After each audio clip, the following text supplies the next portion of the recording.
Ladies and gentlemen, welcome to Saskatoon Roller Derby League's open season. It's our first game of the year. My name's Fat Boy. I'm here alongside with Death Nella, and it's an important day. It has been fantastic so far, seeing back-to-back action, and now for the main event, we have our Saskatoon Mindfox and the Winnipeg All-Stars. In our first ever WIFTA sanctioned game. This is our international start here for the Saskatoon Mindfox, first team in Saskatchewan, so we're getting pretty stoked. I think it's going to be a good game. It's going to be amazing, Fat Boy. Let's get to her. All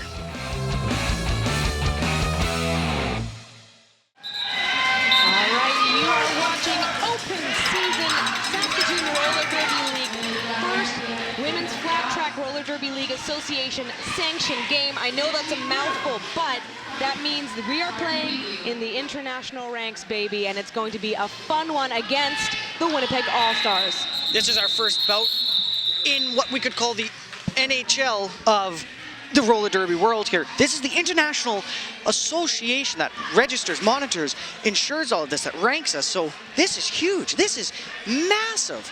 This is incredible, Fat Boy. And Winnipeg has a special spot in Saskatoon's hearts because they were our mentor league. So what happens is, in order to join WIFTA, that's the acronym WIFTA, you have to apprentice for a year. So that's what we did last year. Now we're officially in the game. Wow, what a run up by Winnipeg. Let's get right into the action. That was Astro Cat, number 9-8 for Winnipeg. Just running down. I love her style. I got a chance to watch her last year, Fat Boy, and she is small and mighty and fast. You don't want to give her any room to play.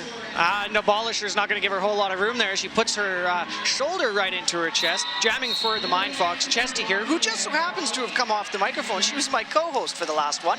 Yeah. She's going to try and do a start pass now by the looks of it. Might be getting a little bit gassed. Except she can't because her pivot, Block Nest Monster, is now in the penalty box. That was for a blocking call. A low blocking call, rather. That didn't quite work the way she had hoped, and unfortunately that just means racking up the points now.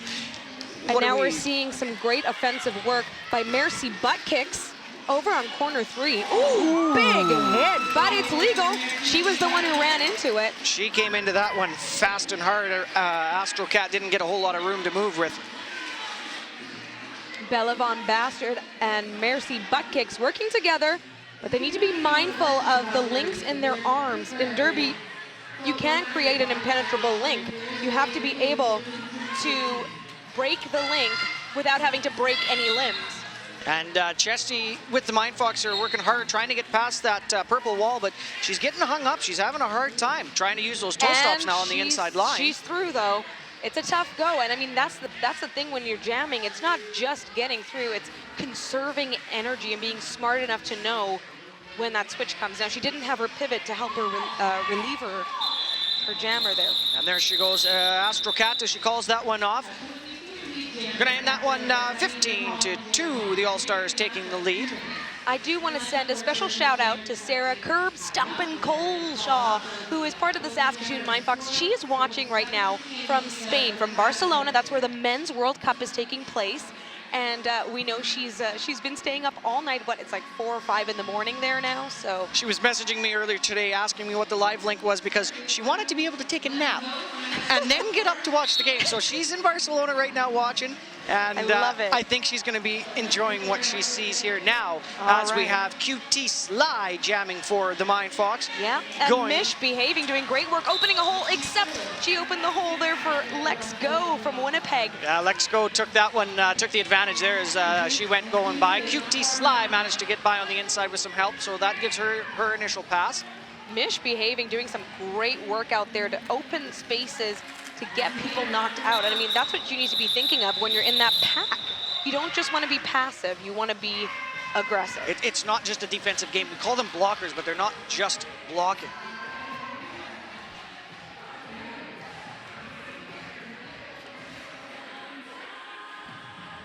All right, and now we're setting up for the next jam we have on the line. Scar2B2, she's a fun one to watch. Agile, quick. And Mad Eye Millie for Saskatoon Mindfox. What was I saying about that agility there on the outside line? Hop, skip, and a jump around. Those corners are really advantageous for jammers. And that's where blockers need to be right on it. Looks like Saskatoon Mindfox working to get together. Ness making a jump over the apex. She trips, but she's still in bounds, so she can still keep fighting.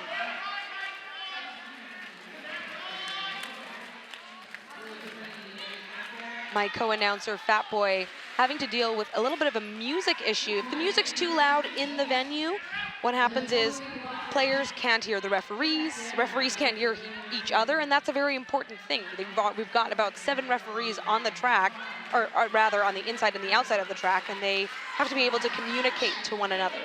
Scar2 B2 living up to her name and beating by Bella Von Bastard there. Loch Ness Monster there having a little bit of a collision. Scar2 B2, what's so amazing about watching her, and like I mentioned, I got to watch her in a tournament last year. She keeps calm and cool, and that's going to be the biggest advantage that this team has. They've played high-level derby in many different places. This is Saskatoon's first official sanctioned bout, so it's a very different mindset and attitude. Well, and it's a different style of play. Moving into this next level, we can't, let's say, farmyard play anymore. It's not the beer leagues. This is what we're going for. This is what we're gunning for, and this is what we want.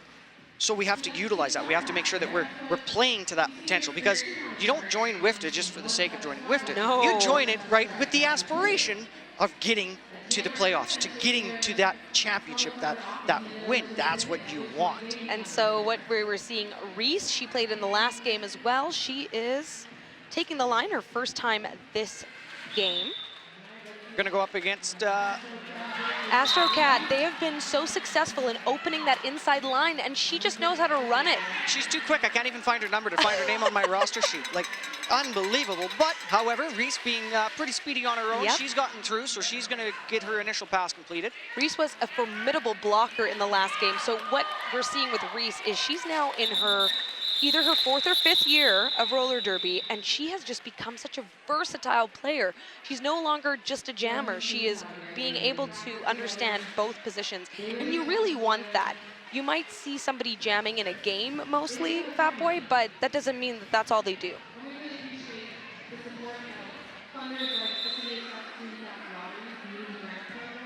All right, and looks like we'll be getting set up here.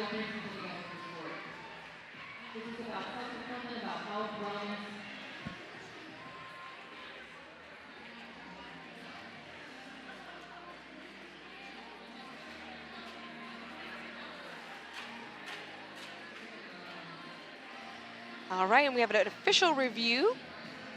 So that's when the officials take time. It looks like they're taping the track, so that's for safety, of course.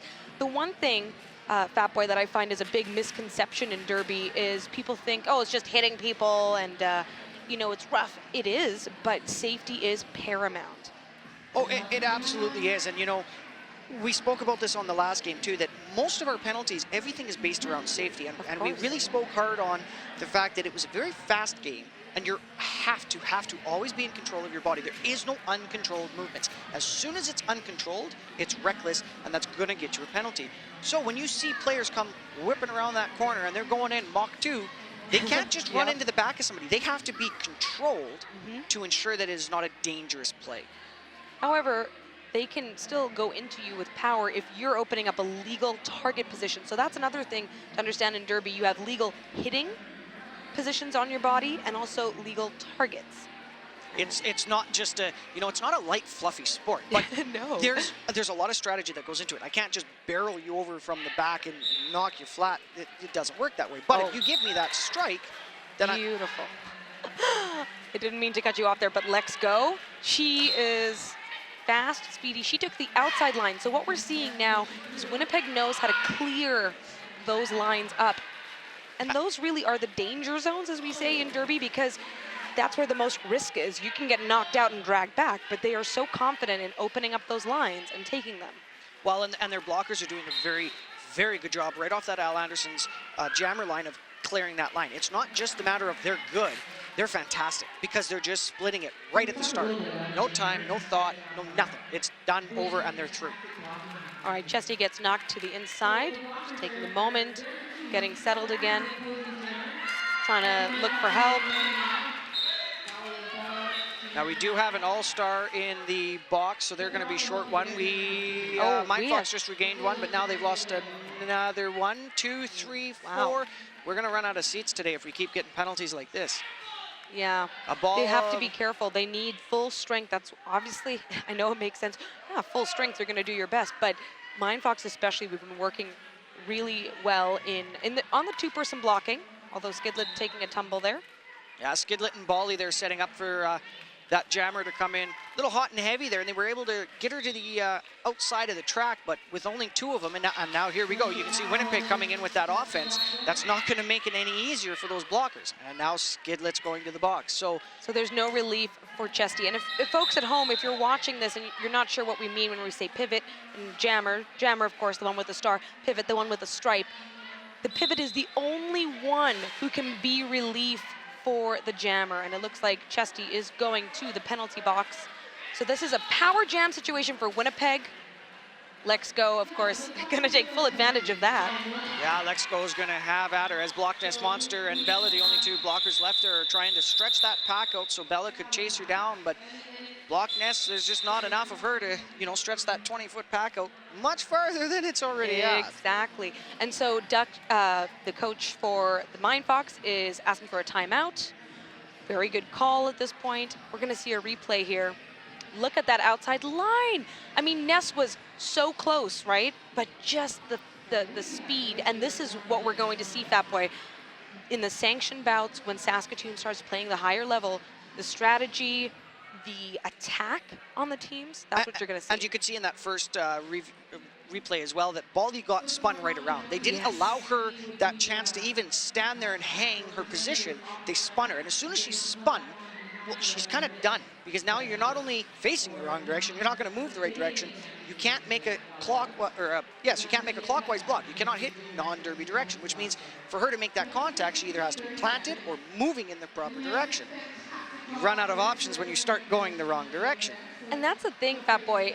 We can actually talk a bit more about the clockwise direction.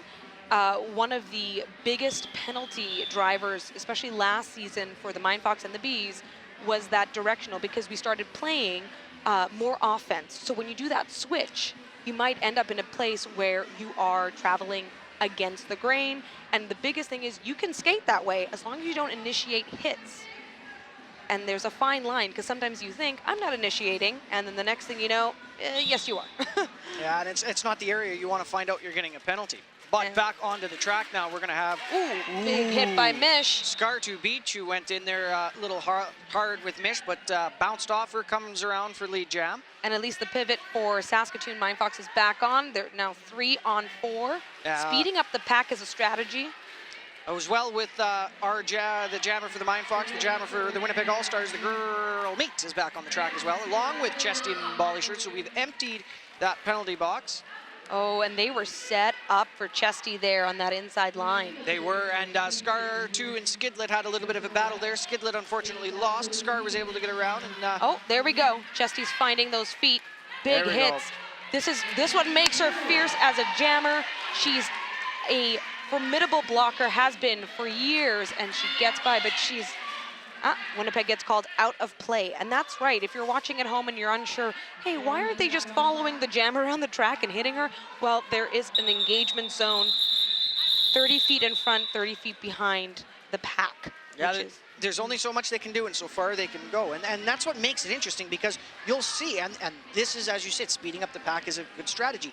It will stretch really fast, and it'll get right to that breaking point, and it's almost like an elastic band sometimes. It'll just come crashing in on itself, and that's where, especially when that jammer comes around the corners and joins into that pack, that's where things get hairy, because they might be looking down the track and seeing what's happening, and then all of a sudden it kind of slings in on itself, and now there's a lot of bodies in the way. It doesn't get any easier, any quicker. All right, we have Cutie, Cutie Sly jamming for the Saskatoon Mindfox, and Astrocat on for Winnipeg. This will be the first time Astrocat hasn't been able to just, run along the line. Ooh, and but she is Blockness Monster there is going to get a big hit by Girl Meat coming in trying to break it There we up. go, Bella Von Bastard trying to get by. Knocks out Astrocat and drags her back. Oh, no, never mind. Oh, She's back Bella in. was knocked out, but now she's going to the penalty box as well. I believe that was an out-of-play hit. Some jammer on jammer love. Yeah, there we go. I'm not sure if the camera caught that, but Cutie gave a big hit to Astrocat, which you're allowed to do. Jammers are the only position that can block, that can hit anywhere. There's no engagement zone for them, so they can be well away from the pack and give a nice hit.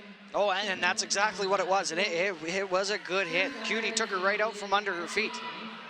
All right, we've got a lot of experience here on both blocking lines. And for the Al Anderson's jam line, Lex Go. Gonna go up against here, against Mad Eye Millie. Lex Go not getting very far as Misbehaving. Yep. Mercy, butt kicks, Tidbit Naughty are there, but they're gonna get pushed around there by D3PO coming in trying to give a little bit of offense. And that's something I'm seeing with Winnipeg a lot too, is they like to sneak that one blocker up there and get that offensive play in. They don't just hold them all back there. Because their tripod is so solid. I mean, Mad Eye got caught up on that at the end there. Lex Go finding that inside line, skirting by. And this is where the difficulty of, there's so much to think about when you're out there, let alone, you know, hitting people, being hit, getting around people, staying on your skates, all of those things. Mercy butt kicks managed to swing her butt right out in the way of Lex Go. They knocked her out to the outside. That forced her to reset. Tidbit Naughty trying to, and she's succeeding very well, keep Lex Go away from her advantage of speed. That's why you want to slow Derby down. A lot of jammers, speed is their best friend. They're able to powerhouse through. And if you're wondering where that star went, currently Misbehaving 247 has it. Unfortunately, that's not going to do us do the Mindfox any favors as she's being issued a penalty, so she will sit down in the penalty box. That's a power jam now, 30 seconds that the All-Stars have with no Mindfox jammer. While they're working on this, Lex Go push to the outside. I think Bella Von Bastard was up there, Tidbit Naughty. Mercy butt kicks is resetting. Tidbit's getting a couple little shoves here as Bella pushes down one of the... Nice hit by Bella. Ruby Doom getting big hit by Mercy butt kicks. Mercy coming in there like a freight train. This is going to be a very action, very heavy, hard-hitting, and which is very, you know, this is something interesting that we can kind of comment on from the last game. Is we spoke about how Derby has changed so much over the last few years, how it used to be more of a hard-hitting, heavy action, and now it's turned into a strategical sport. It's not just go in there and swing. And this is what's really interesting, is we've seen a lot of big hits. We're only 5 minutes into the game, and we've seen the strategy. We've seen the big hits. They're not going to play around with this. All right. Oh, and Scar2B2 just taking a hop, skip, and a jump around Mindfox.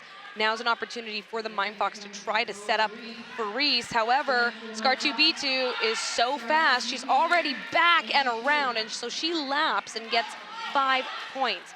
Typically, you get 1 point for every blocker, opposing blocker's hips you pass, but if you lap the other jammer, you get that extra point. With the attempt at the apex jump, caught the back of a Ballisher, but and the Bally's going to the penalty. Takes the penalty. I didn't Looked see like that illegal call. contact by the looks of it. So that's going to just keep the Scar2B2 running around here on the track a little bit less obstructed now, one less blocker, as Girl Meat is back on the track as well. And Flemme Fatale, she had a nice little run-in with Blockness Monster earlier. She seems like she's going to be a good match for Blockness. They seem to have a pretty fair playing style so far. They like to be the big stand-ins, the big hits. And I don't know if you caught that there, Fat Boy, but Scar2B2 just goes right for the arms, and of course you need to drop them because that is a link, and if you don't, you're going to get a multiplayer penalty. That was also one that we saw a lot last season. So if we can see less of those, less clockwise directionals as well, that is a success for our teams. That it is, as Ballisher was able to knock out Scar2B2. Who's going to drag her back around a little bit on the outside of that track. If you're wondering why that dragging back needs to happen, you can't get hit out and just enter back in necessarily. There are some exceptions, but for the most part, if you get knocked out, you have to enter behind everyone who is already in front of you. We just had a penalty called on Bella Von Bastard. She's had a couple already, and you can only have 7 in a game. 7 penalties in a game is all you're allowed. After that, you will be ejected from the game. So the Mindfox are going to have to start slowing it down a little bit, avoiding some of these penalties they're getting. And we're going to have another timeout for the Saskatoon Mindfox, a chance to gather their thoughts. They're playing fast. You can see it. They're I don't want to say they're becoming reckless, but they're definitely almost moving too fast for their own good. They just need to bring it back a little bit, slow it down, take a breath. And this is something that they're going to have to struggle with, especially as they start through this WIFTA process, is the fact that we're going to be playing top caliber teams. Teams that, you know, we haven't played much necessarily in the past. And not only do we not know their style, but we need to learn just how to play that style of our own game to avoid a lot of these penalties, because there haven't been a lot of big penalties. It's been little things, things they should know not to do, and they're just getting caught on them. And I think a lot of that's just getting frustrated. And the speed, right? I mean, Winnipeg is playing a fast game, and that works for them right now. They're like, all right, our little jammers are gonna go, and they're gonna kill it. So slowing it down, taking a moment. Right now we're looking at our officials. We do want to say a big thank you to all the skating officials, all the non-skating officials. And if anyone at home is interested in being part of the roller derby community, but maybe not skating, because not everyone wants to skate or be hit while they're on skates, there are ways to be part of our community. The officials who are right there on skates, and also the NSO. So those are the scorekeepers, the penalty box timers, the jam timers, all of those positions. We'd be very happy to see you. And on April 14th and 15th, Fresh Meat is taking place, and that's an opportunity for people to come out and try roller derby free of charge. Come meet the team, come meet the league, and see if this is for you. You betcha. And you know something else we're always looking for? I love talking about us, but we're always looking for announcers. You know, we always need some. So if you're a talker, you like to hear yourself speak, hey, we could use you. So come on out, check it out. But in the meantime, while we're looking at the track here, Chesty's going to get hung up there, but Booten to the inside, knocked over by Mish. Chesty falls over on top of another one, a couple bodies on the floor. Astro Cat's going to have a little bit of trouble trying now. Yep. And Chesty is able to get through, gets lead jam. That's Chesty's first time. First lead of the game. She must feel really good about that. So that timeout call by Coach Duck clearly allowed Saskatoon Mindfox to reset and have a moment. It is great to see Hayner, number 5. She was the last one there trying to keep Astro from going. Oh, I'm just going to interrupt myself here. Looks like Chesty is going to the box. This will be a 2-minute jam. So Tidbit Naughty coming across there, knocking Astro, or trying to knock her to the inside. Hayner knocks her out. Yeah, they're having a good go with being knocked out. Astro looking a little bit little confused there as to where her position should be. Remember, she's not allowed to come into that track ahead of anybody that was ahead of her. She cannot gain position. And Hayner keeps bumping her out. And technically, yep, there we go. And you can see the Mindfox all taking a breath here. They're all slowing down. Bella, Tidbit Naughty, misbehaving, setting up there. Hayner at the back. Hayner going mono there with D3PO. Slow and steady. See, this is what we were talking about. The speed is not the Mindfox game yet. Okay, that's not their stronghold. So slowing it down. Look at this. Astro is still caught up. She hasn't made her initial pass yet. Bello made a good hit there, knocking Astro off balance. That's going to force her to reset as getting a little bit of help there from 8-8 Bennett. She's trying to call it. Astro's trying to call it. She does not have lead. And had the jam been called, she would have gotten a penalty for that. You're not allowed to call a jam if you're not lead. And you can see that Astro's starting to get a little frustrated as Tidbit and Hayner are right in her face. They're not going to let her go. Chesty back up against D3PO trying to get by. Every single jam Astro's been out there, she's had an amazing run, literally running down the line, taking lead, and just scoring. So what a change of pace there after that timeout. You betcha. And again, this is definitely what the Mindfox needed, was a not a penalty, sorry, a timeout. It's giving them that chance to refresh. And you can even see it on their faces now as they're out on the track. They don't look flustered. They're slowing down, they're talking, they're communicating, which is key. You have to communicate. This gives them the opportunity to try and get a little farther than where they were. And we have right now an official review called by Coach Duck. So I'm going to take a moment. We're going to go through the names. Winnipeg All-Stars first, and then if we have time, the Saskatoon Mindfox. So number 055, Flemme Fatale. Number 1107, Scar2B2. We have 1108, D3PO. 117, Girl Meat. Number 14, Demand a Brawl. Number 19, Ruby Doom. 204, Lex Go. Number 22, Tenacious V. Number 69, Annie Position. Number 88, Bennett. Number 94, Van Gouge. And number 98, we've been saying her name a lot already, Astro Cat. And their coach is Coach Apnea. We're very happy to have Winnipeg here in Saskatoon at Archibald Arena, rather. In the very chilly Archibald Arena, as they just took the ice out not that long ago. The heat hasn't quite you come in here. You can see the skaters with a giant poncho on. That's Bangarang. Trying to heat it up a little bit. I love it. Oh, and there's Razor as well. Blondie going after a child there. I think she saw one of the Mindfox's little gremlins there. So, and that's such a great point. Like what I love about Derby, I guess I should have mentioned this about myself. My name is Deathnella. I not only announce, but I also skate, and so I'm so honored to be part of this community and get to know these women. And all of us come from different backgrounds and do different things. And there's so many moms in the league as well. And they bring their little kids to practice, and obviously here tonight to watch mom play. Yeah, it's fantastic, and that's something we touched on a lot in the last game, the Killer Bees game, as well as the community aspect of it. And Chesty had something that I really enjoyed. She said it's not just a community, it's a culture.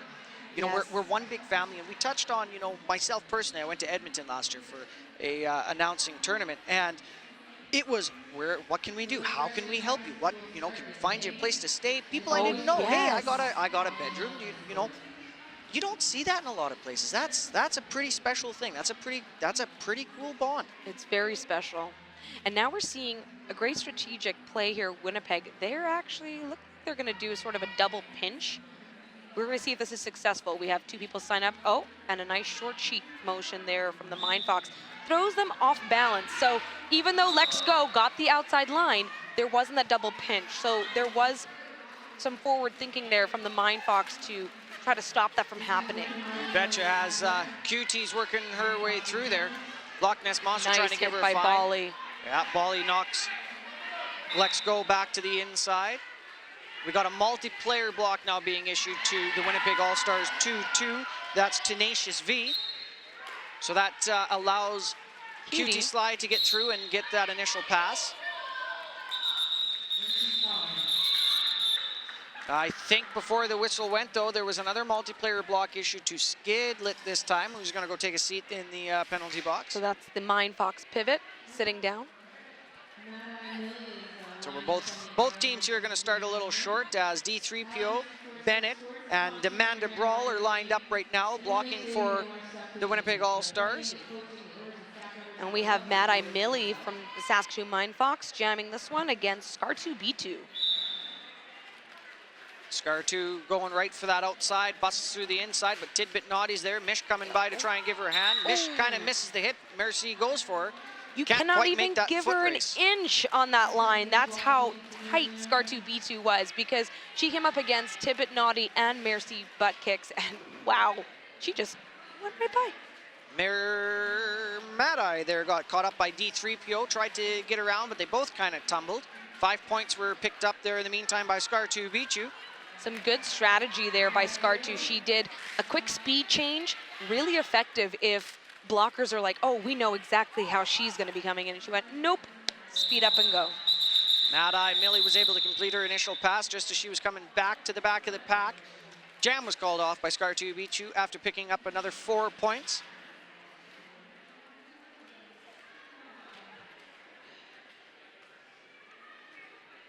Just want to thank some of our sponsors today. We've got a whole pile of them. You know, they make sure that we do what we do, how we do it, and they give us the means to do it. Yes. We're so happy. One of the ones I personally would like to thank, Bourbon Barbershop and Shave Club. Oh, I wonder why, Fat Boy. I wonder why. It's where I go. I get my nice curled mustache there. You know, they keep me looking as good as I look. I got to give it to And them. thank God for that. And thank God for that. So a big thank you to Bourbon Barbershop and Shave Club. Oh, big run up by I'm now blanking here. I think that was Ruby Doom there jamming for the All-Stars. Number 19, Ruby Doom. And they just took that line. Oh, big hit against Bella Von Bassert and Ness. Oh, and Ruby Doom manages to stay on their skate on the inside. Bella chased Ruby Doom down. Sorry, I had a Ruby Gloom on the last game. Chased Ruby Doom down. Wasn't quite successful at knocking them over. Bangarang resetting. Bangarang doesn't have a star anymore. I'm not sure where the star is currently for the Mindfox. Oh, it looks like there's just some adjustment happening. Oh, and an illegal star pass. So that means Bangarang is in the penalty box. As the jammer, that means power jam situation now for the Winnipeg All-Stars, as again Ruby picks up another 5 points before they call that one off.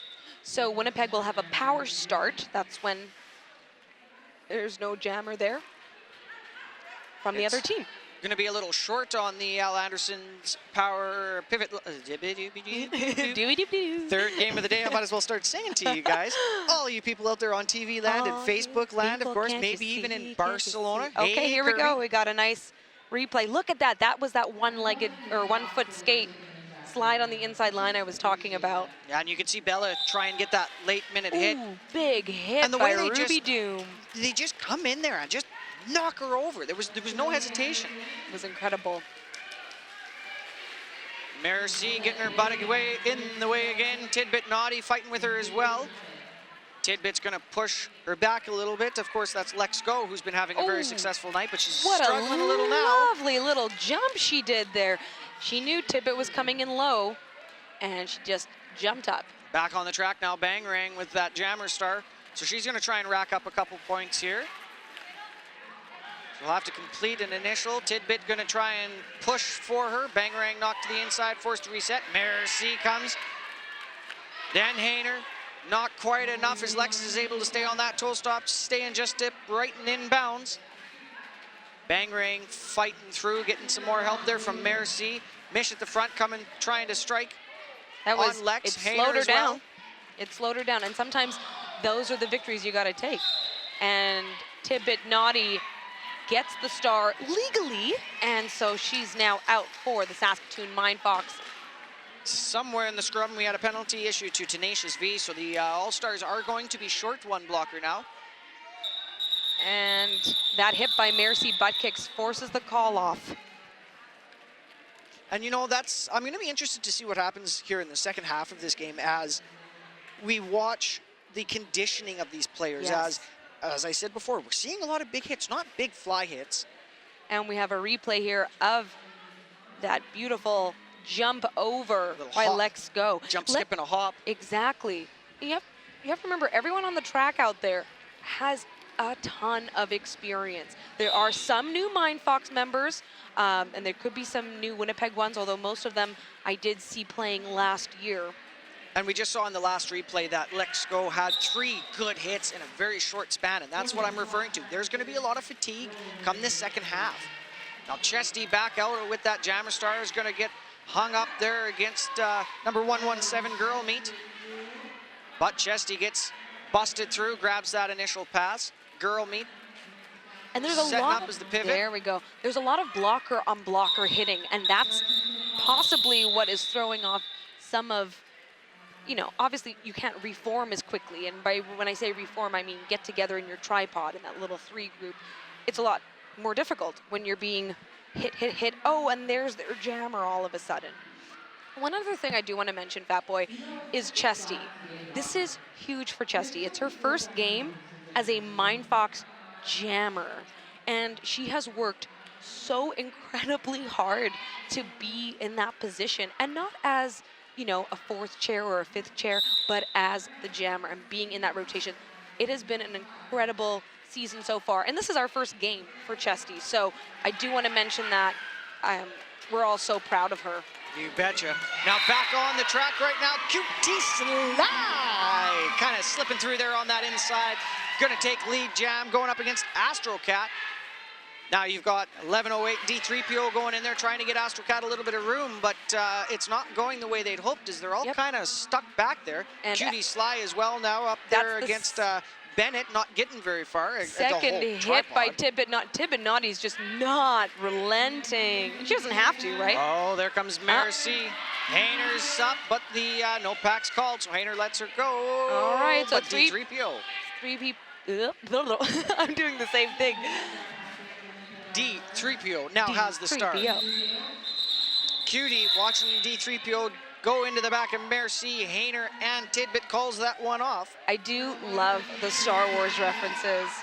There's a few of them every I so like often. it. It's super cool.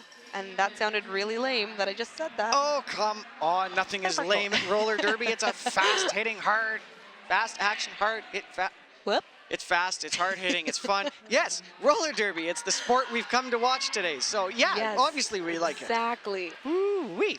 And I also want to make a quick thank you to the City of Saskatoon. They are sponsoring our 2018 Fresh Meat program. So if you like what you see out here, you can come try it yourself. That's April 14th and 15th, completely free, and we provide you with all the gear you need. You know, I just can't get over how incredibly versatile Lexco is. She's got such speed that she can go with, but we just saw there where Bali gave her a good hit to the inside of the track, and she hit that stop, or that track line with her toe stop and didn't move. Bali could not get her out, and then it was just, right now she was on the speed and gone. It's absolutely incredible. Good assist there by Block Nest Monster, taking out Annie position. Mad Eye's not having much luck as she's getting bounced around there by Flem Fatale, along with Annie position and two Tenacious V. They're not going to make it easy for Mad Eye. That was a beautiful star pass. I got a great view of that from Mad Eye to Bella Von Bastard. Bella Von Bastard coming around the corner, having a little fun with the spectators as she does. Oh, it's so great to see all the people out here today at Archibald Arena. Now, most of them are all huddled in blankets. I see some sleeping bags as well. That's a smart idea. I was about 2 seconds away from coming in my -40 work boots and my big old coveralls and the whole 9 yards, and I decided, you know what, it won't be that cold. No, it is that cold. It's cold. And you know what, the other thing to remember is that there was ice in here not too long ago. So not only that's one of the reasons why it's cold, it's an ice rink normally, but it also affects the floor, and I was just skating on it, and there are patches that are nice and slick and patches that are not as slick. So you adjust, and then you end up slipping and falling. Now that one was a hit to Reese. Yeah, that was doled out there between Ruby Doom and I believe it was Bennett. They really got right in Reese's way. Now Mercy's going to try and get Scar2 out of the way. Mish kind of going flying. Hayner trying to work, but not quite able as Scar2 gets through for 5 points. And they're trying to help her out with some, but Reese is in it. And you can see the teamwork there as, D3PO is kind of pushing Ruby Doom into the position where where they need to be. They may not realize the position they're in, so that teammate gives them that shove, and then Reese can't go anywhere. Exactly. And, you know, Mercy, who usually can put that butt in the right spot, just able to get past that. You know, Scar2, she is evasive. She's so good on those feet. And Mercy butt kicks does go to the penalty box, including... She's going to join Mish, who's just now being released. Scar2 grabs another 5 points. Reese working through there. Demand a brawl out there as well, trying to make it a little more difficult. Mish comes in with a big hit. Gorgeous assists by D3PO. Just giving a master class and coming up and taking out that last jammer, the foremost jammer there. Well, ladies and gentlemen, with that whistle, that is the first half of this game. And it's we're going to call it. It's a big game. Currently, the score being 207 for the Winnipeg All-Stars, 8 for the Mindfox. And something just to note with the score, too, is with WIFTA and the way it works, what we're trying to accomplish today, the Saskatoon Mindfox, is to get that ranking. To get that ranking, there's a point spread they have to beat. So when we come back, we're going to see just how far that point spread goes, see if they can take it.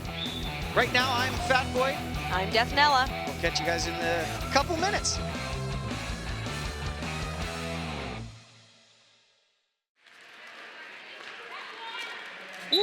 Welcome back to this chilly second half of this game today. Watching the Winnipeg All-Stars going up against the SRDL Mindfox. We're just watching a couple replays while the action starts on the track here. This is from the first half. Just some incredible hits, some strategy. Winnipeg All-Stars showing off all their years in the Women's Flat Track Roller Derby Association rankings. Of course, this is the first WIFTA sanctioned game for Saskatoon, so it's a big one. It's an important one, no matter what. And like we said earlier, and I just want to stress it again, this is the NHL. This is the NBA of roller derby. This is huge. That the town of Saskatoon, Saskatchewan can get this far. Yes. And this gives us a chance to get very far. And we're going to get a lot of fun out of this. We're going to, hopefully we can progress as a league, as a team, and really get up there. It'd be a lot of fun. And now we're live. This is happening right now. It's the first jam of the second half. Winnipeg's Scar2 B2 picking up her 5 points. Jamming up against QT Sly for the Mindfox. Looks like Mindfox is going to try adding a blocker, aka Cutie Sly, helping just for a moment. She stays on her toe stops there. She pushes through and gets by That's Bennett. Get her initial pass completed. And you can see the formulation of the teamwork there. Everybody's getting ready. Block Nest Monster a little bit off kilter there into the inside of the track. Well, she got knocked out, that's why. Ooh, and I know we mentioned just off the top that it was chilly in here. Let's talk about how chilly. Fat Boy now has gloves on his hands, and I have a giant fleece blanket over me. And I might be sniffling a little bit more than usual. It's cold is what it is.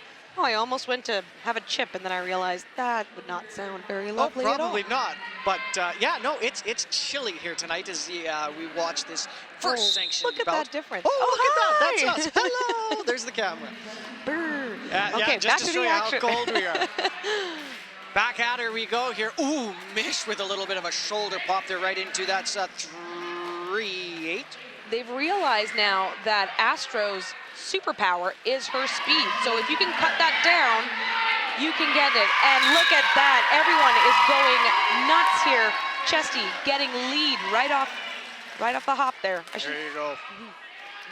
And that's good because Chesty struggled a little bit. Ooh, as Mish comes in with that big hit on 117. That was amazing hit by Hayner. She went so low to get Astrocat off balance. That is incredible work.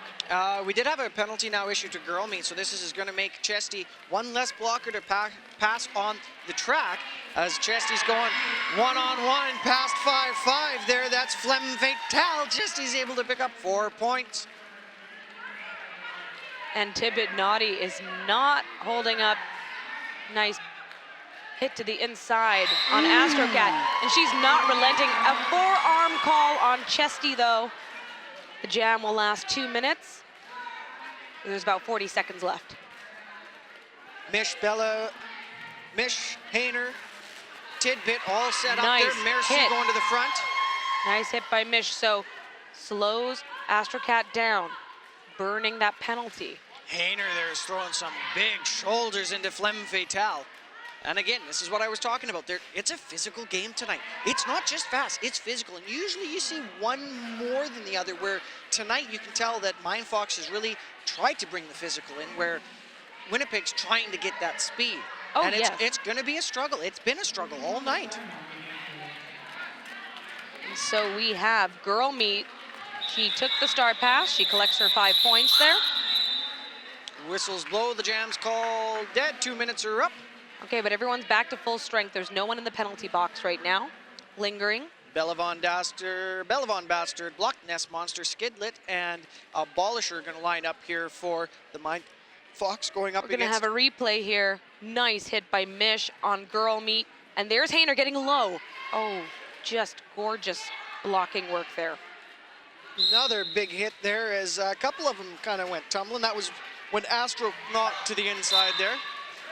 Mad Eye Millie jamming, going up against 1-4. Oh, gets a forearm call, though, right off. So that's going to be a power jam situation for Lexco. Lexco able to take that inside past Bellevon Bastard as the Mindfox reset here. That was such a fast start off the Al Anderson's jam line. Yeah, they're not taking their time at all as Bali goes down, Lex goes in fast and hard. Bali resets, trying to give a hand there to Bella. Bella just kind of stopping right in the track there, not letting her get anywhere. Bali comes by for the swing and a little bit of a connection there. As I gotta say, appears to be stopped though, because she wasn't stopped. That's why it was legal. You cannot just be stopped and block. You have to be moving. So she did a great job of putting the brakes on, slowing Lex go down. They're trying to burn that penalty, and it worked. Mad Eye Millie back on the track. At the front of the pack there, Abolisher, Skidlet, and Bella were forced in a no-pack situation, having to give up the pursuit on Lex, letting her go for another 5. Bali trying to get Lex one more time. Bella's going to chase her down, gives her a bounce, and Bella gives the release. All right, we have a star pass to Skidlet. It's the first time with the jam star on, I believe. Lex went in there fast, gave Blockness a little bit of a tap as Skidlet's trying to get through. Blockness Monster giving her a little bit of offense. Skidlet by far the youngest player on the Mindfox, but definitely not the least experienced. She's been a big part of the Saskatoon Junior Roller Derby League. The Bridge City Bruisers, we were happy enough to have them for our first game today. What a close game. That was a fantastic And they also won. Exciting day for the league. That it is.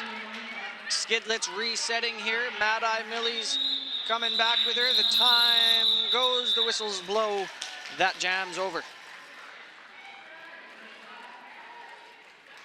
And during the break, I was able to chat with some of the people who are here, our wonderful fans, and they gave their insights, mirrored a lot of what we talked about in the first half, the speed, opening up those lanes, the strategy that's being employed by Winnipeg, that have worked together at this level for a very long time. And the other thing they mentioned was the fact that the Mindfox in the first half had a lot of difficulty staying together.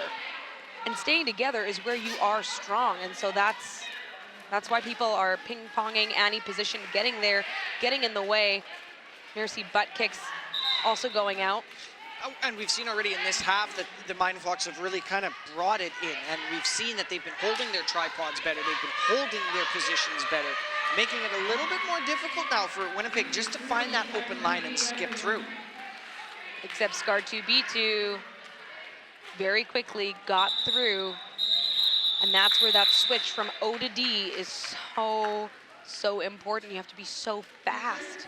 And something really important with this game, as we've spoke, being a point spread system, this is also an excellent way for the Mindfox to really see some of these strategies that they can improve on and that they can learn and practice on. It's not, you know, it's always good thinking about it and learning about it and talking about it, but getting to play it and seeing how effective it is, that is going to be huge for the Mindfox as they try and grow and become a top-tier team. For sure, Fat Boy. We have Cutie coming up for the Mindfox. Oh, big hit at the back. And Astrocat, she must be feeling pretty good about that one. Got her inside line, except she gets tripped up, and so Cutie Sly, ooh, she tries to go in for a hit on Astrocat, but doesn't quite make it. Both jammers slowed a bit down there. Yeah, that one was a little bit of a calamity Although in that third corner. They are on each other, and she calls it off. Ooh, big hit there at the end as well.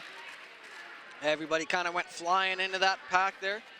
One thing, we haven't really seen it much this game, but I do want to mention this for folks at home who maybe haven't seen this game. Skating out of bounds. So what that means is if you know someone's going to come hit you, you don't have the option of saying, oh, you know, I'm going to miss this one. I'm going to go out of bounds and then she can't hit me. That's not allowed. You have to stay in bounds, accept the hit, and if you don't, you will get a penalty.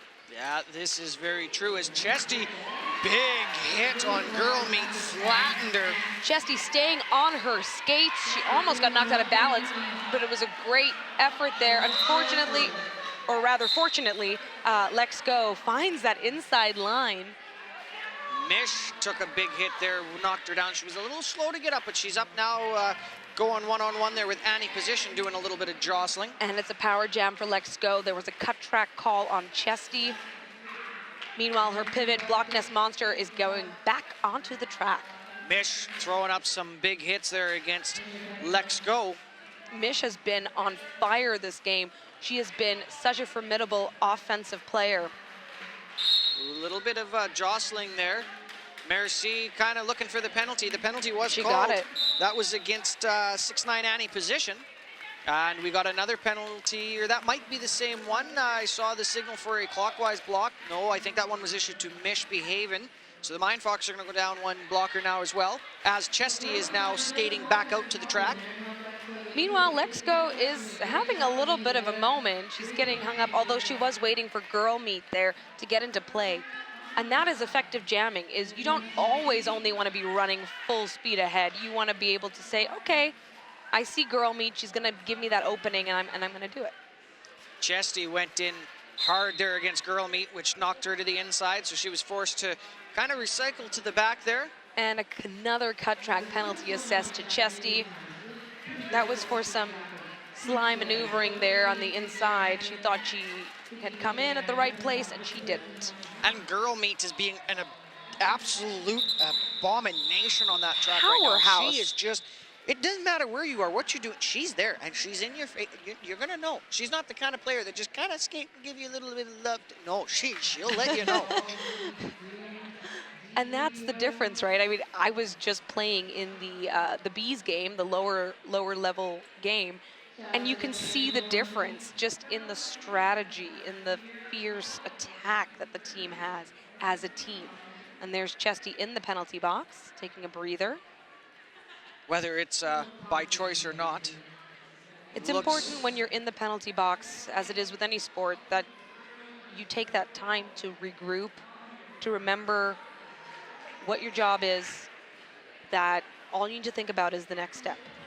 And we see referee Kami chatting with Captain Tidbit Naughty and Coach Duck, and then Coach Apnea. And you know, while we get the chance, we'd also like, you know, again, to talk about our sponsors. And one of the big ones this year that's really done us a huge favor, Remax Saskatoon. Yes. Oh my Who goodness. has done all of our printing for our programs. That is such a huge thing. Massive. Yeah. And Because our we put posters a and lot our of work into handbills. those programs. We put a lot of, because you know, when you come to these games, we want you to have that, and look at that, and use it. And what we try and do is we put a lot of good information in there. So here's my little pitch of the day. If you come down to one of our future games and we happen to have printed out stuff on when those are, which happens to be May 5th and 6th, the Mindfox tournament. That's going to be so incredible. You're going to see high-level teams taking on other high-level teams. That was a beautiful jump there by Scar2B2. Now, it looks like the Mindfox are trying to set something up, but there's D3PO making life hard. Scar2B2 doing a quick little duck around Bella. Chesty back on the track now up against Bennett and Demanda Brawl. She does a great job bringing the Winnipeg blockers out to the outside so she can take the in, but they recycle so quickly right in front. They do. She was stuck again up against Demanda Brawl and Bennett. They're becoming a pain in her side. You can see she's getting tired of them. As she takes a breath and resets now up against D3PO. Not getting very far. Oh, her star cover got a little hung up on her helmet. And there's definitely a penalty called. Okay, that's on Bella Von Bastard. I didn't see the call there. No, I missed that one as well. Now it looks like Chesty's trying to get the star pass. She has done that. So Mad Eye Millie, the pivot's gonna wear it. Except obviously in the helping there, Scar2B2 took that inside. No problem. Yeah. And that is something I've really enjoyed watching with the Winnipeg All-Stars, is their track awareness is phenomenal. Incredible. They know where they know where the little speck of dirt on the second corner has moved to from the last time. They know where everything is. It's fantastic. It's phenomenal. I've got to say, Fat Boy, that really is, as a skater, when you start to see that click, or feel it rather, it's not so much seeing, but when you start to feel that awareness kick in, you suddenly enjoy the game at a whole new level. It's no longer quite the chaos, it's more the organized part of the organized chaos. Yeah, they've done an absolutely amazing job.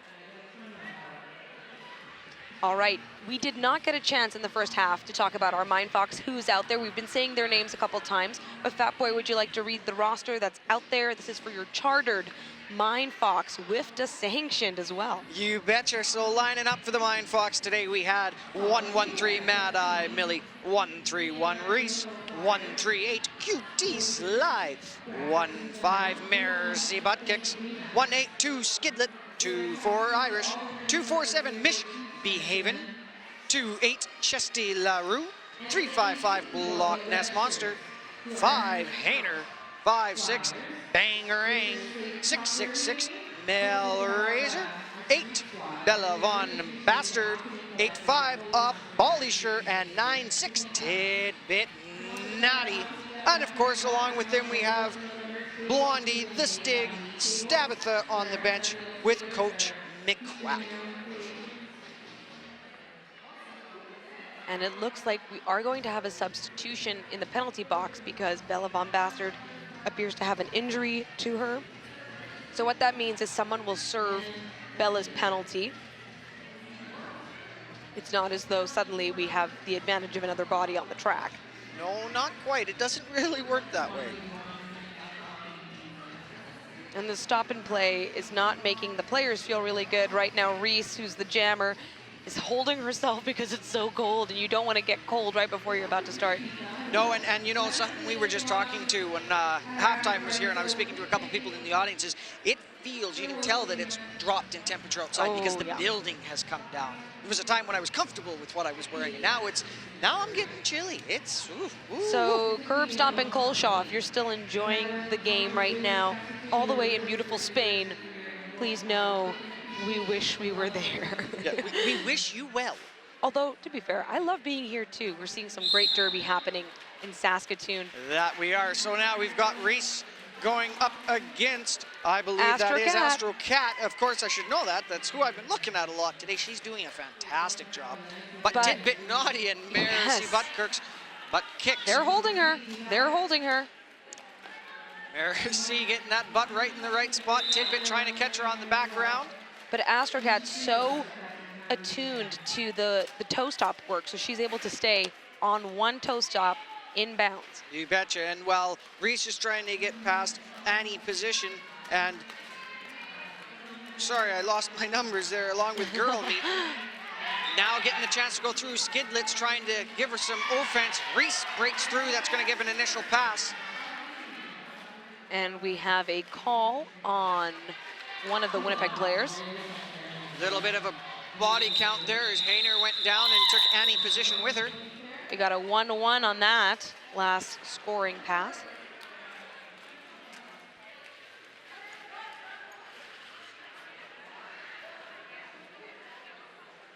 You can see the players are starting to short as QT Sly is lined up at the line, kind of with a little bit of a hop now. And, yes. And I can only imagine, oh, here we go.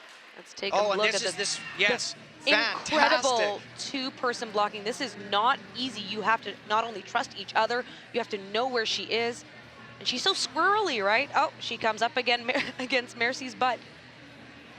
I have to say, and this is in no way a strange thing because it's derby, but Mercy's butt has a name. And it's called Trevor. Oh, and it's got its own persona because of how formidable it is. And I love that her derby name is Mercy Butt Kicks because really she can get in the way, and Trevor, and it just sounds ridiculous when I say Trevor, but it's a wonderful team, and that's one way to think about it. And that is something I've enjoyed watching Mercy over the last couple of years is not only is she able to get in the way and be in the way, there's lots of times she doesn't even look. No, I know. She's just, she kind of feels and bumps and moves and wiggles and she doesn't get out of the way. And it's funny because going to some of your guys' practices and listening and talking with you, everybody's got a Mercy story. Everybody's got a Mercy story. Oh, she did this. Oh, she did that. Or, oh, she was in the way. She was my fresh meet coach, and she's just incredible. I came in with no skating experience. She had previous figure skating experience, but she just teaches you so well. She's patient. And of course, she comes with a lot of experience. Now, last season, she wasn't able to skate as much as she normally would. She took a job outside of Saskatoon for the summer. That was extended. We were obviously very happy for her, but we missed her. So it's so great to have her back and being a part of the Mindfox from the get-go. That it is, especially in this, our chartered initial WIFTA season. It just makes you shiver when you say that. It's so exciting. So exciting. You know, and the Mindfox, the Saskatoon Roller Derby League, we've done a lot of promotion this week on this start, this season beginning. And part of that is because we want the province to know, hey, we're here. We're not just, some little, run, just kind of, no, that's not us. We are a WIFTA, international sanctioned team, and we want to play international ranked teams. And the May tournament in the Warman Legend Center is going to be the exact thing we're looking for. We're going to get some excellent games there, some high intensity, and it's going to be a great way, again, for the Mindfox to take these learning opportunities and run with them. And hopefully we won't need blankets. No, so that works out hopefully well. we won't need blankets, Hopefully we won't. I've been to that tournament all the years that I've been involved with Derby. This is my 3rd season now, and it's just so much fun, especially because you get to watch one game after another, after another. You betcha. It's 2 days of action-packed roller derby. You couldn't ask for much better than that. Now, if you can't make it out for a tournament, we do have a home game, and that's June 23rd here in Saskatoon. That's going to be another triple header. But today, the triple header, we have skating away, taking lead jam for the Winnipeg All-Stars. That is 2:04. Let's go. Yeah, but Cutie, she's so fierce. She's coming around the track with that look in her eye. She was able to get, sure, she got knocked down, but she got up right away. And getting held up there by Loch Ness Monster, Abolisher, and Skidlet, making the Winnipeg All-Stars Let's Go call that jam. I think she would have liked to get a little further. She looked like she wanted to, and she kind of called it, I think, with a little frustration at the fact that she kind of hit that wall, and they weren't letting go. Well, because any good jammer, and Let's Go is a good jammer, knows how many blockers they've passed. So she's aware, I didn't get all 5 points. I only got 3. So we're seeing more of a pivot line start. And a big hit on Scargy Beachy. She couldn't take that inside line as she's so accustomed to. Mad-Eye Millie trying with that help, that assist from Mercy butt kicks. She's not having much trouble or much luck getting past any position girl meet, and that purple wall all day. All day. Can you call 2 of them a wall? Yes, they hit like a wall. They block like a wall. It's wow. Honestly, if you want to call one person a wall, I don't think that that's an insult. I think they'd be very happy to hear that. Fantastic. Well, it's kind of like Mish, because this time. Mish has been so ferocious out there. We did have a star pass there, so Merci put that star cover on. She was going to give it a go. Whistles blew. The jam was called off. 4 points this time picked up by the All-Stars. All right, looks as though there is... Oh, no, I thought there was an official review call, but there was not. Oh, we're just getting But we're ready. going to see a replay now. Mad-Eye Millie's star pass to Merci. Beautiful, behind the back, so that causes the confusion that you want. You don't want to make it too obvious. Gives Merci the chance, too. She was able to skip around. It was a beautiful blow-up there from Winnipeg's 8-8 Bennett. And Irish comes in with that big hit on Astro. Block Ness. Oh, and she stays in Astrocat.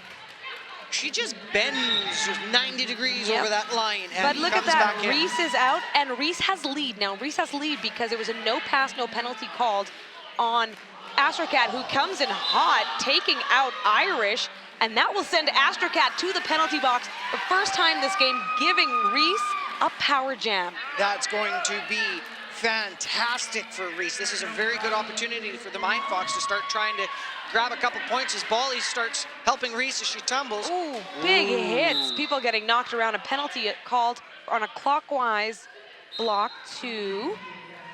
Who's going off to the penalty box there? I don't see anybody. I'm not sure what's going on. Yes, Nobody there we seems to go. know. It's number 8-8 Bennett from the Winnipeg All-Stars. There we go. That was some big movements in there. Reese now resetting. Irish doing some bumping. Abolisher, Block Ness Monster all setting it up. So Reese called that, and that makes sense. Why don't we set up the next jam, right, with a power start? So at the Al Anderson's jammer line now, we have Bangarang, who was actually listed as an alt for this game, but unfortunately we had one of our other skaters, she was unable to play due to some leg pain that was Smashinator, so Bangarang is in, and now she's jamming. And we haven't seen her jamming too much this game, so this might be an interesting strategy, right? No. A jammer that we haven't seen too often coming in fresh legs. I was just going to say, Nella, if you could kind of help me here. Myself, not being a player, I kind of guess with a lot of this. And I would assume that playing as a blocker versus a jammer, different muscle groups are going to be active, different work, different strengths and weaknesses. So if you take somebody that maybe hasn't jammed as much, does that give you a fresh pair of legs at that jammer line? Does that give you somebody that maybe has a little more acceleration, that hasn't burnt it quite as much? Sure. One thing, I guess, just to be fair, Bangarang is jamming is where she's most comfortable. So this is really exciting for her to be doing that. She's one of our newest skaters. She was a transfer out of Halifax. So she's now part of the Saskatoon Roller Derby League. But you're totally right, Fat Boy. This is an exciting time to bring in someone who hasn't been jamming in the game as much for those fresh legs. Yes, and you can see, this is where I was talking, a lot of that fatigue is starting to kick in. And you can see it on the Winnipeg All-Stars, who you can tell they practice hard, but even they're starting to slow down a little bit, get a little bit sloppy, a little more penalties than we saw in the first half. Yes, the penalties is what's really plaguing the teams. And I know, speaking as a B who was just skating, that was one of our biggest successes this game, is just fewer penalties, right? You want to keep those down. Well, the more people you have on the track, the more strengths you have, the less people on the other team, the less people you have to pass. And remember, I'm sure we've mentioned this, but for every person in the penalty box, the first set of hips you get those points. If that penalty box is full, there's 3 people in there, that first opposing hip, you get those 3 plus that point. So if there's 2 people on the track, 3 in the box, you pass 1, that's 4 points right there. You only need 1 more pass to make that grand slam. Oh, we have a false start called. And Bangarang gets sent to the penalty box. So that power start Saskatoon Mindfox was hoping for. They're going to have to adapt and get ready for an immediate release of Astrocat. Did you see a call or anything, Nella, on that? I believe it was a false start. False start? So she maybe started a little bit ahead of the whistle. You can't anticipate it. Well, this is going to be interesting because you can't have 2 jammers in the penalty box at the same time. So if one jammer is sent to the box, and let's say they sit there for 10 seconds, another jammer is sent immediately after, they only serve a 10-second penalty upon the release of the first jammer. So Astrocat isn't necessarily going to have a full 30 seconds here. So it's going to be interesting to see what the Winnipeg All-Stars set up as Merci gets in the way right now, knocks her over. Tidbit Naughty coming in and hit by Tidbit Naughty, yes. Brings her back. And you can see girl meet, this is where Winnipeg has worked very well tonight at setting up and communicating, but Tidbit's given the forearm penalty. Forearm penalty. So Mish, Merci, and Hayner now going to have to hold them back. Back on the track. Bangarang now is going to get her chance at this start. Pushing hard. Clockwise directional call on somebody. Oh, that's Merci butt kicks. Hayner was chasing down on I am very sorry. Hayner was chasing down on Astro. Astro was able to get past her and get away. Now, unfortunately, Bangarang has been issued another penalty. I'm not sure what it was for, so they are going to lose their jammer. That's going to give the All-Stars now a power start to this. As you can see, the hand clap there by Merci and both Bangarang sitting in the penalty box. Just a little bit, about 8.5 minutes left in this game. 324 All-Stars, Mindfox 22.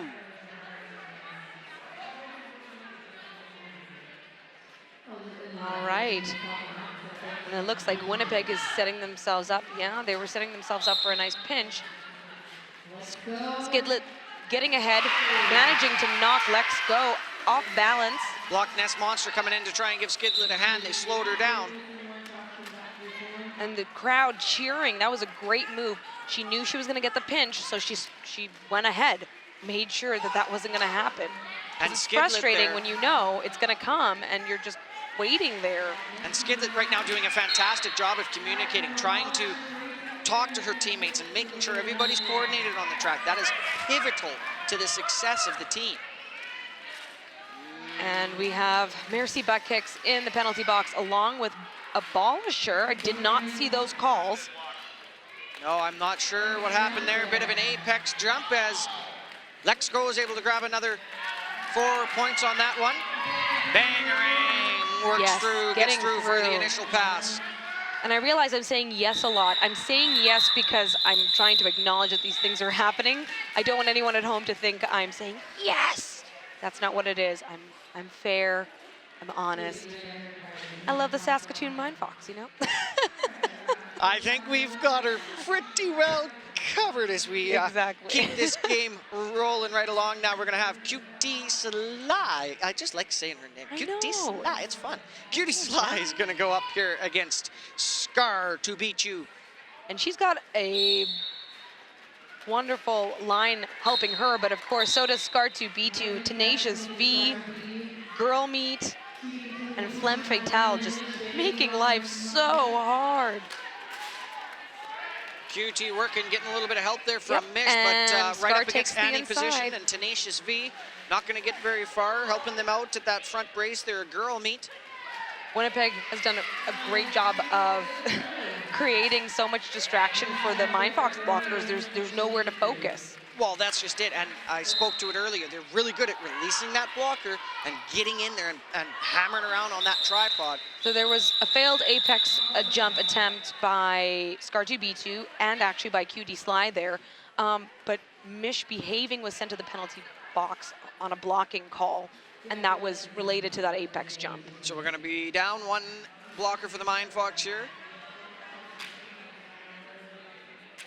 We got Bella Von Bastard, Block Nest Monster, Abolisher lining up.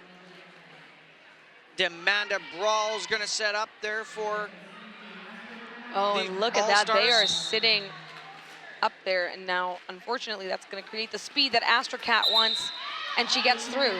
Mad Eye Millie's having trouble as Ruby Doom, along with her teammates, are set up there, kind of pinching her in. That was D3PO as well, bringing her back. Bali and Bella doing their best out there. Turning around, figuring out the next focus. As Blockness trying to give a little bit of teamwork there, working up against Ruby. Ruby And- just gets in the way. They are very good again. All these players are good at it, but Ruby, I've particularly liked how they just find that hole, fill it, and there ain't no moving. Exactly. Now, Blockness actually saw Astro the last time, tried to get ahead of her, and it is just too late. Abolisher was trying to chase down, not quite enough as she was pulled back due to that no pack. Mad Eyes pushed back. She does have the star in her hand. As long as she has the star non-hidden, she's good. Exactly. Be in her hand, it can be on her head, as long as it's not, stuffed in her shirt. And or that was a recent rule change, Fat Boy. Last season, that was the change that was made. And it used to be that you could stash it anywhere. You could totally hide it. And yeah, in hindsight, when you think about it, a little unfair. it does help to know where it is. Yes. It's kind of pivotal. I mean, if you have it in your hand, but your hand is low, that's fine. As long as, a reasonable person could see it. You betcha. But still on her head. Astrocat trying to get through That's there. a cut track. I can see that happening right there. So There you Astrocat go. back in the penalty box. That's her second penalty. Mad Eye trying to set up here. And this jam is going all the way to 2 minutes, and that's the end of that jam. That is going to give a power start now for the Mindfox on that Al Anderson's jammer line. And somebody else I want to thank today too, Escape Sports, Yes. who has been sponsoring for quite a while already with the Saskatoon Roller Derby League. And what's really nice about them is they've got gear. You Oh, need they it. do. They got it. You go to them, they talk to you, and they're knowledgeable. They know their stuff. Fat Boy, that's why I went there. I got all of my fresh meat, not my fresh meat gear, my official starting derby gear there, and it was great. So there's a timeout called, I believe, or a review called. A little bit of figuring at the very Somebody least. is going to the box for the Mindfox, so there must have been a delayed penalty call there. So that just means a blocker goes off for the Mindfox. And that happens, that can happen quite often in roller derby because of just the speed of the game. Sometimes, you know, the referees need to confer with one another. They just want to make sure that that's correct. That's why you have a head ref, you have jammer refs, literally a ref dedicated to each jammer, outside pack refs, and inside pack refs. Yeah, And there's no shortage of the zebra-striped fellows in the... Maurice is going in, adding in her energy. Tidbit going in there, trying to knock any position out of the way. And we're seeing the blockers being released from the penalty box. Now the blockers are at full strength. Reese still working through, trying to find those steams, getting knocked back hard on girl meat. Coach Duck visually upset here. Now back on. Astro's going to run right into Tidbit, then on to the side of Mercy. Meanwhile, Reese gets drawn back. Mish coming out of the penalty box. Going to try and give her a little bit of help. Ooh, as there's a little bit of a pile up. The front of the track. Astro was knocked to the inside. But there was a penalty called on somebody, and that was Bali. That was the one who gave her that nice little butt hit into the middle, but it obviously wasn't done legally. No, she's going to sit this one out for the next 30 seconds. But Astro knocked out this time. Might be by Tidbit. That's who's dragging them back. Lead has not been called yet. No, and we now have a star pass. Merci has it in her hands. So that means Saskatoon will not be able to get lead. Astrocat is still eligible for that. But they're not making it easy. Big hit by Tidbit and a big hit against Mish behaving. It is a hard-hitting game. Mercy butt kicks, getting by, getting points for the Saskatoon Mindfox. That's a full hand there. That's 5. A grand slam as Mercy gets through there. Another big hit by Tidbit. She's really starting to show what she's good for. That was a cut track. Oh, no. They are not calling that a cut. And even if they had, she was starting to go to the penalty box by cutting through the middle, and that's not allowed. Tidbit and Reese set up their blocking, but in the meantime, Mercy gets through, grabs another 5 points. And the whistle blows. We have about 50 seconds left in this last half of this last game on this open season here in Saskatoon. And it doesn't matter that there's only 50 seconds left. Coach Duck is still gonna say, I have an official review. And here we go, we're gonna see some of that big hit by Tidbit. Tidbit with the big hit. I have to say, Mish getting rocked on the end there wow, by, that was Tenacious one. V. Boom. And that is Tidbit's specialty. She is so good at just, you know, it's hard to sometimes explain how when you watch Tidbit, but what I like about it is she knows how to get low on anybody. It doesn't matter if it's a 4-foot-nothing jammer, a 6-foot jammer. And it doesn't matter that she's short. I really want to say that because I'm a shorter player. That doesn't mean I necessarily get low like you need to, and she does. There's an art to it, and even tall people can get low. We saw it, especially in the Bees game. We saw some really tall players getting down, getting up. So when we say getting low, it doesn't mean, oh yeah, well, she's short. No, we're talking low, like dragging on the floor. And Tidbit too, not just with the getting low, but she's also got an explosive pop to her. So when she gets low and she gets that contact, she doesn't just kind of stop. She rolls through with it. She'll just keep moving and keep that momentum going. And that's why you see with her a lot of those bigger hits where that opponent may travel farther. It's not just because she's coming in fast. It's because she's got that momentum and she carries it through and follows. And there we go. You can see everybody chilling here at Archibald Arena. The other thing I want to mention about Tidbit Naughty, she is training for a strong woman competition.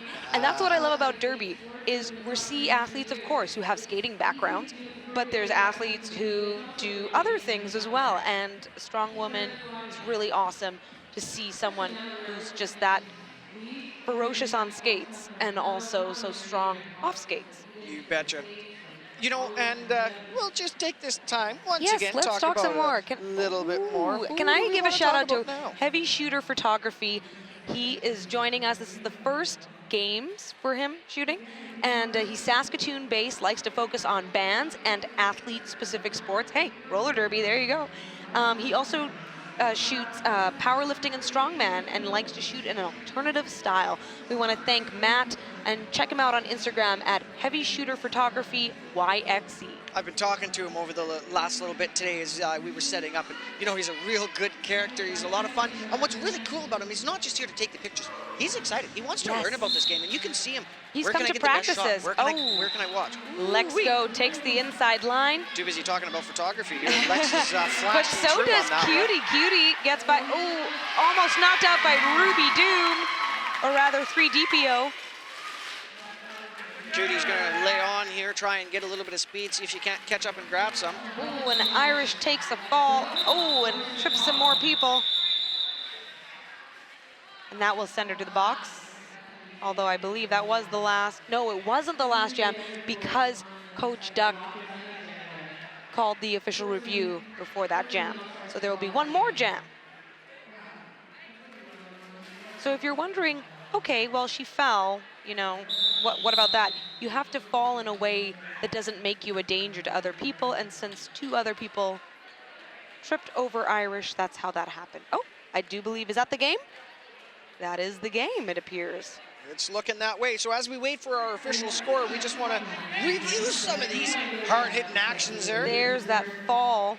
Oh, and like I spoke to earlier, there's nothing uncontrolled. Everything is controlled. When you fall small. You have to be in control. And her initial fall, you could see her legs skip out there. That's not falling small by definition. And here we go. We're going to see the crowds line up. Coach Quack giving his cheers. We see Winnipeg feeling really good about their performance, as they should. It was such a strong showing from a strong team.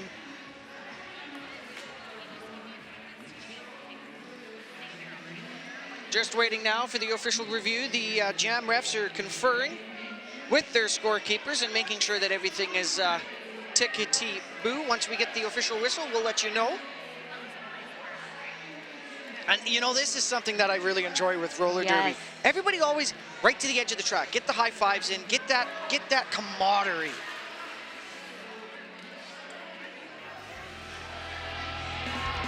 We also want to give a big shout out and thank you to our broadcast sponsors, Shaw TV. We wouldn't be here talking if it wasn't for Shaw, and you wouldn't be watching some incredible roller derby from Saskatoon Roller Derby League's open season at Archibald Arena. And with that, the official has gone through. We have 364 for the Winnipeg All-Stars, Saskatoon Mindfox 3-3. Thank you very much for coming out tonight. My name is Fat Boy. And I'm Death Nella. We're going to let you go with some of the best of tonight's incredible roller derby action.